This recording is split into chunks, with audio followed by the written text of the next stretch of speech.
So, We've had a viewer write into us and ask a question. thanks for your question, Georgie.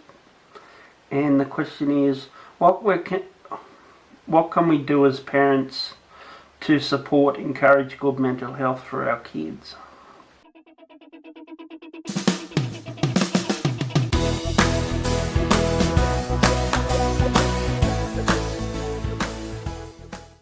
So I think that I'm going to split that up into three things.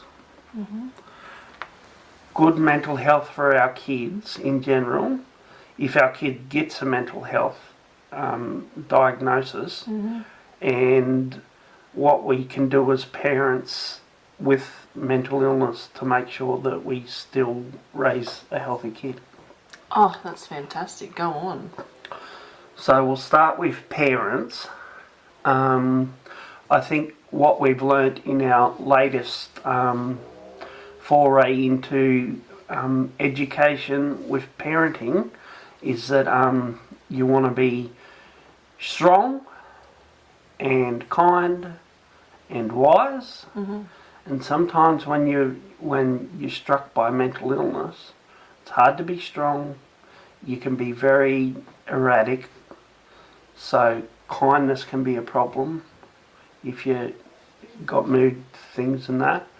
And wise, well, yeah, sometimes you can be a bit not in reality, so whether you're being wise.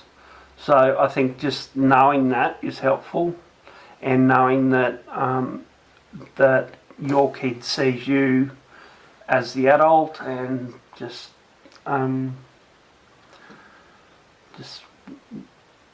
good support and getting support, and also knowing that you don't use your child as a support, something to lean on with your mental illness, because that, especially when they're young, it's too much for them. Yeah. Yeah. What would you add? I like the phrase, because you said the key terms, but I like the phrase how it's actually bigger, stronger, wiser, kind. Okay, bigger. So yeah. the difference with that than saying big, strong, wise, kind is that you, as you were saying and alluding to, you are actually the parent. You're parenting the child who is younger and more vulnerable and growing and needs you. They're needing that. They're needing those boundaries. They're needing those regularities. They're needing those structures and routines so they can feel safe in their habits and their life. Yeah, and also to let them understand their own feelings, so they can process them right, so they're not getting twisted. Yeah. Or what's that? Where it's the bad feedback loop, where they're supposed to, like, you want them to talk, but that's when they shut down and stuff like that. And also just, I think, with me as a parent with my first child, because I was on my own and I had Will half the time, when I wasn't well, I'd lean on him, and it was just ridiculous, and it wasn't healthy, because he was only a young kid looking for sort of positive feedback from him. And it can create a harder element, but I think just look after yourself, get supports, and learn about good parenting. Like that course that we did, like, because you look at parenting books and you think, bloody, you're going to read that? Too much information, all falls out of your head. But we did an 8-week course, and it gives you the basics of all you need to know, so you don't stuff up your child. Hey. Yeah. So something, and that was called Circle of Security. Yeah. And they run that in Dubbo and other places. So that I didn't know I needed that, but I needed that, and I think we're doing so well after doing that. I saw you last night with Grace, and how you handled her when she had a big wobble because she wanted to watch the telly at 1 o'clock in the morning. And I thought, oh, she's handled that 100% better than you would have 2 months ago. Yeah. Yeah. So, it's really good information if you let it sink in. And there's not too much of it. It's not overwhelming. You just come back to it. One thing that I learnt about was how a child, because they love you so much, they'll try and restore this equilibrium of your own needs as the parent. So when the parent is struck by something that they're deficit in, the child will try and balance that out to make it more comfortable for the parent. So they will then miscue their needs for the sake of the parent's needs. Yeah. That was huge. Yeah. So I remember saying in the parenting group an example where, and they talk about this thing called shark music, which is basically, it's the trigger or it's the early warning sign in your head in the background that you're responding to something that seems unsafe to you, but in all reality actually is safe. It's triggering trauma or something from the past. From your background as a parent. Yeah, or how your or how your parents brought you up. Yeah.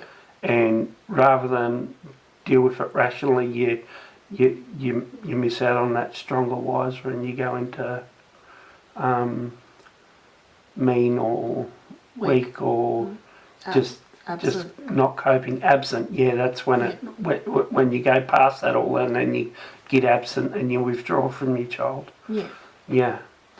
But I was thinking, and I shared in the group the story of how I had shark music. I had this triggering around when we went to the pool about half a year ago, and Grace really wanted to go on the water slide, and I wasn't really sure if it was at her level or not, like in her swimming ability. Yeah. And I knew I was getting a bit stressed because I didn't know if it was at my level and I was safe enough to do it. It sounds ridiculous, but I'm not a swimmer.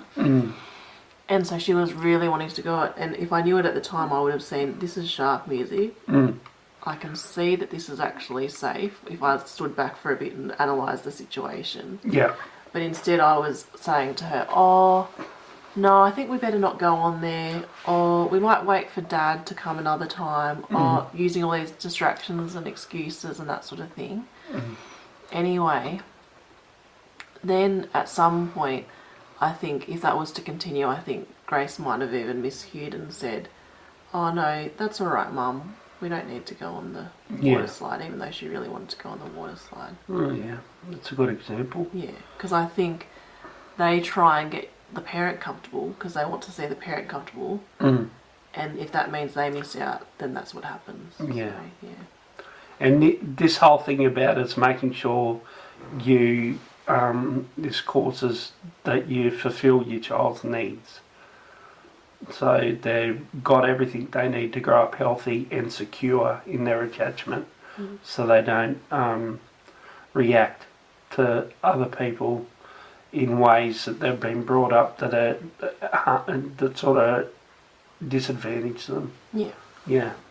And so that's one segment. Now, a child, how do you make sure that you keep their mental health well? Well, that covers a lot of that, doesn't it? It does, but I think the second category you were talking about is if a child is diagnosed with a mental... No, that's that. I was going to leave that one till last. Oh, okay, yep. And go to the one where, how do you take care of a child's mental well-being, and which I think we covered in that. Yep. But what can we add to that? Rather than from a parent's perspective with mental illness, but just from any parent. Yeah. And that course is for anyone. It's not for people with mental illness. Yeah, and it's free. And it's free. And it's, all government funded. But good mental health for your children, that'd be just,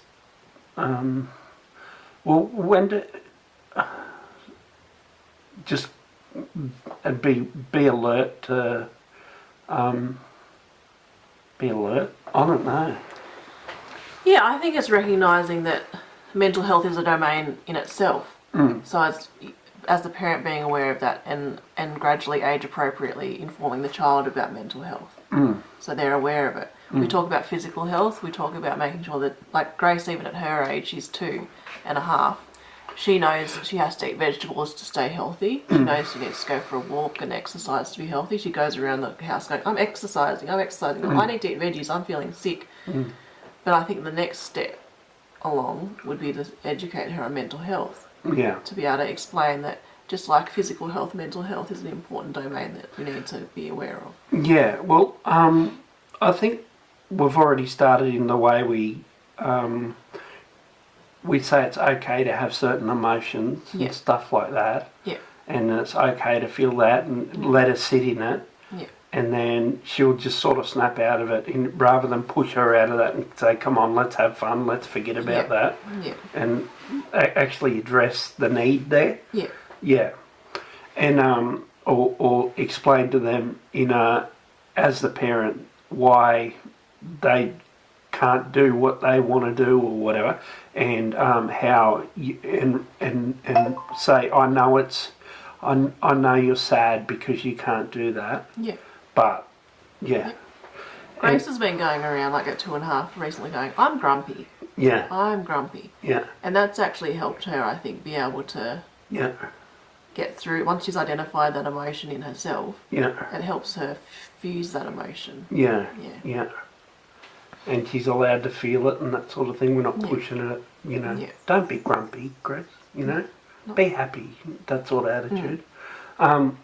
Instead it's going, oh, yeah, that's hard that it's grumpy. Yeah. What's she grumpy about, Bob? Yeah. And so, and then, so is there anything else we can talk about with that, or do we lead on to kids getting mental illness? I think also there'd be other things. I think modelling, as you were kind of alluding to, is very important. So some days I'm not going so well with my mental health, and Ricky will just say to Grace, Mum's not going so well today, she needs to have a rest. Yeah, we look after Mum. We look after Mum. And so I think that's helpful to know that it's okay to not be okay stuff. Yeah. And that you need to have a break at times. Yeah. You need to readjust and sort yourself out with help and support. Yeah, and if they do get a bit depressed or something, it's good to have that relationship where you've built up that, where they talk to you about it, and then you can, because I remember at about 16 I went through a bit of a depressive stage, a bit of depression, and I didn't really have anyone to talk to. It got bad enough that I asked Mum, but I don't think she was capable. She sort of said write a letter and then went back to bed and left it at that. She wasn't there at the time, and I just left it because I wasn't going to express all my feelings, and I didn't feel safe to. So they might, or something might happen at school or something, and they, just be aware of it, and then don't be scared to seek help, and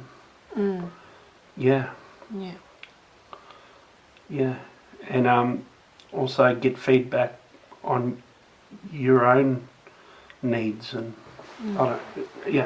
So, and if a child develops mental health, what you can do for them is, if they develop a mental health issue, is to actually understand what's going on by doing a bit of reading and understanding about it, and also getting tapped into services that can help, and don't be shy of counselling or